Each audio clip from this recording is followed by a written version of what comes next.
everyone. Welcome to Tuesdays with Trailblazers, brought to you by AdTech Edge, the video podcast where we bring you the latest trends and insights in advertising and technology. I'm your host, Adesh, and today we have with us Lindsay Egan, managing partner at Game Theory, who brings deep expertise working with insight and marketing executives to navigate marketing and data informed decision making. So, without further ado, let's welcome Lindsay. Hey, Lindsay, how are you doing today? Doing well. How are you? I'm doing great. Thank you so much for asking. So, Lindsay, we're quite excited to understand what insights we have for us. But let's begin with understanding more about your role, more about your career journey. Love to know everything about it. Great. Yeah. So I am at Gain Theory, which is a marketing effectiveness and foresight consultancy. So I've been here at Gain Theory for almost 9 years now. And at Gain Theory, what we do is we work to essentially unlock growth for brands through data informed decisions. So a lot of this comes down to marketing analytics, marketing mix modeling, attribution, all those types of things to really inform brands to make those data informed decisions. So, but previous to Gain Theory, I've been doing this for almost 2 decades. And previous to Gain Theory, I was at more of the client side. So I worked for Target, Best Buy, some of the big players in the space and in the retail space, actually working in similar roles, building out solutions and capabilities for marketing analytics. So a lot of experience under my belt. 2 decades, I wouldn't have guessed that one, to be honest. Yep. Okay, perfect. So let's kick things off with the big one, Lindsay. What are the most common misconceptions brands have when it comes to evaluating their sponsorships? Yeah, some of the biggest misconceptions from it is really that they think it can't be done, right? So sponsorships are this very unique thing that brands do. There's not standard metrics or benchmarks that people are finding about these things. They think we can't do this. We're doing this to just make people like our brand, get some brand love, and going to go on our way. So they really think that it can't be done. So, if a brand wanted to build a modern sponsorship measurement framework, what would it include? Sure. So there actually is 6 different steps that we have in our measurement guide for this that Gain Theory wrote, but I'll just cover 3 of them right now, 3 of the main steps that we find provide the most value. So the first step would be setting your core objectives. So as you're thinking about having a sponsorship and building a measurement framework, you need to define what are you trying to accomplish with this and make it specific, time-bound, measurable type core objectives that you're setting for your sponsorship that you have. The second one I'll talk about is data collection. So we talk about this more smart data collection. So this is where I have to get a little more creative with how we collect data as opposed to typical marketing vehicles and campaigns that we have running right now. And the third one is choosing the right measurement techniques. Sponsorships are unique. The measurement technique needs to be unique as well. Mhm. Got it. Love that. I mean, let's now talk about the elephant in the room, Lindsay. Data gaps. What's holding brands back for accurate sponsorship valuation? Yeah, with data, it's really about how can we be creative for collecting the data that we need to be able to measure our sponsorships. So again, can't act like this is just your typical marketing vehicle campaign. Think differently. So we really want to find stuff that'll give you actual audience exposure that's going to be consistent over time and will help explain that variation. So that doesn't always look as black and white as things do when we're collecting typical data for a marketing campaign or vehicle. One example I just provide is that we had a client who had in-stadium signage for Major League Baseball, and they wanted to say, how much audience exposure did we get for this? The typical thing and the first thing you would say is, hey, let's just see how many people attended that baseball event and then saw their signage in that stadium, right? But there's more beyond that. Like we have to think outside the box. There's the TV impressions where their brand name could have been seen. There's social ads where their brand name could have been seen as well. And then even like things like post-brand recall surveys and stuff. So even though a lot of these other things are more proxies of data, it's still a way to see what is that potential exposure that that brand got for those things. So really thinking outside the box. Now, that's a wonderful insight, especially with the example that you gave us. Coming back to it, what's the best way to align internal teams, especially marketing and finance, around the value of sponsorship? For that, a lot of clients ask us this type of stuff, right? So the marketing team is like, we want to drive brand lift, brand love with the things that we're doing, but finance is like, give me the numbers. What is the ROI? And we see this is one we do see asked across all different marketing executions and things that are happening, right? And we like to think about this as metrics that matter. So if you think about the metrics that matter for the CFO is your ROI, it's your revenue number. The metrics that matter for maybe the CMO or a marketing VP is more of that brand love, brand lift. And then if you even think about further, The media buyer planner wants to know what's my reach, what's my CPM. They're different across the board. And the best thing to Mhm. do is think about, again, what's that core objective that you have for that sponsorship?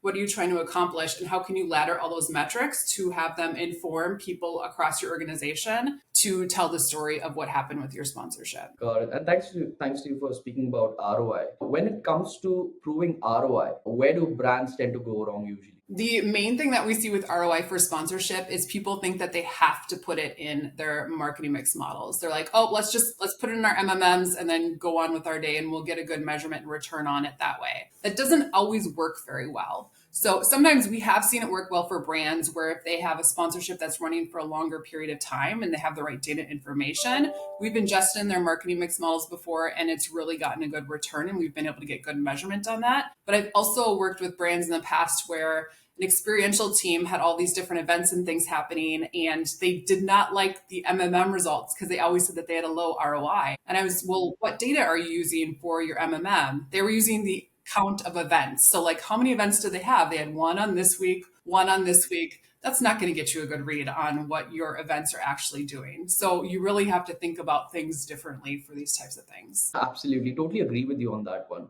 Now, let's bring the crystal ball out here. Lindsay, how do you see sponsorship evolving, especially with this push towards marketing accountability? Yeah, with marketing accountability, we're definitely living in a data driven world and data driven decisions are expected. So sponsorships are being treated now as they are being treated as another marketing vehicle. And we're seeing brands invest more and more in this space. So as much as I did say you don't want to just put it in your MMM, call it a day, a lot of times you do need to look at it in cohesiveness of your full marketing mix that you're having because you are going to be held accountable usually to those ROIs all the way up to your CFO for your organization. So to get those investments, you need to have a measurement technique that shows you what is the return on what you're doing, what revenue are you driving for your business, and what's that return on your investment. Perfect. Now, talking about new channels, Lindsay, what impact do new channels like gaming, influencer collaborations, or cost based partnerships have on measurement strategies? They keep things interesting, I will say. So that's some of the fun things about being in this industry, right? Things are always changing. There's always a new thing to measure and look at, and it's same for sponsorships. So I was at a conference a few weeks ago, and one interesting thing was there was someone from Roblox who was on stage talking about how they're integrating brands into their gaming. So gaming is a thing that you didn't always think about as a way to integrate your brand into, like being a sponsorship type thing. But I don't know if you're familiar with Roblox, but Yes. in Roblox, I guess you can like die essentially, and there's the afterlife.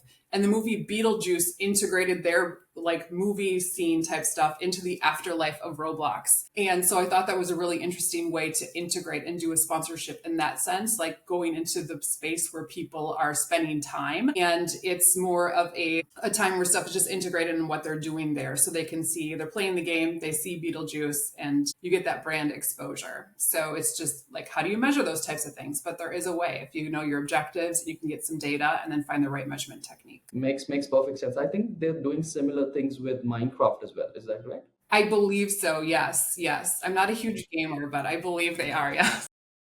I am one, to be honest. So that's the reason I know about the stuff. Yeah.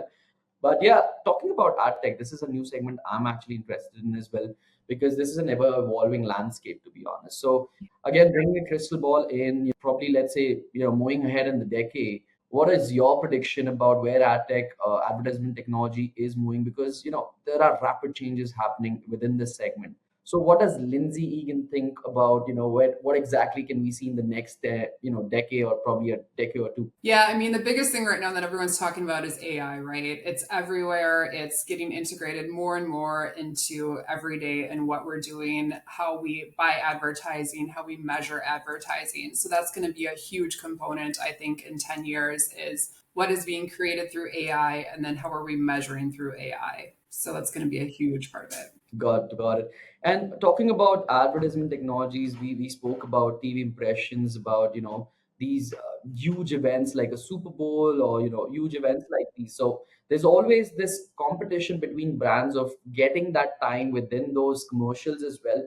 So, do you believe that that is something that these guys should be vying for? As we spoke about data gaps as well. So, it's important to analyze what kind of ROI you're getting because you're kind of paying a bomb for these spaces, right? So, what do you think marketers or advertisers should go ahead with? Should they invest in these kind of spaces depending upon their use cases, or should they be more frugal and understand where exactly the efficiency is and go with those routes? It really depends on the brand's goal, right? Again, I going back to core objectives, like what is the brand trying to do? But for things like Super Bowl and everything, those are ones where everyone needs to be aligned on what the goal is of a Super Bowl ad, if you want to use that as the example, right? So Super Bowl is that huge moment where you get this amazing amount of exposure and reach for an ad, and you can see a return on that, but you don't always see like a direct return right in that moment for that. It may take a little longer to see that impact and lift of that level of investment. So when we're looking at Super Bowl ads, a lot of times their ROIs are lower than an average ROI. They're not going to be typical to your normal ROI,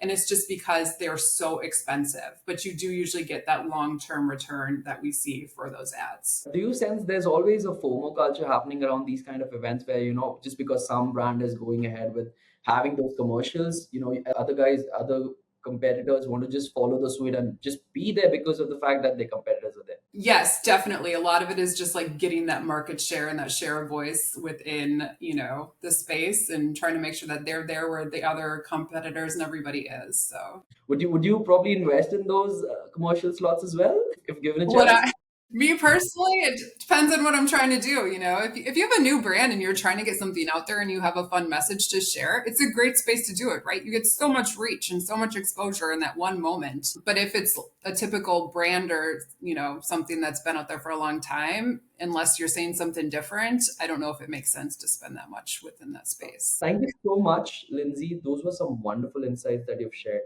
Really enjoyed hosting you in our podcast, Tuesdays with Trailblazers. And thank you all for joining us today. If you enjoyed this episode, please subscribe and leave us a review. Until next time, stay tuned with AdTech Edge for more insights. Till we meet again, signing off, your host, Sidesh. So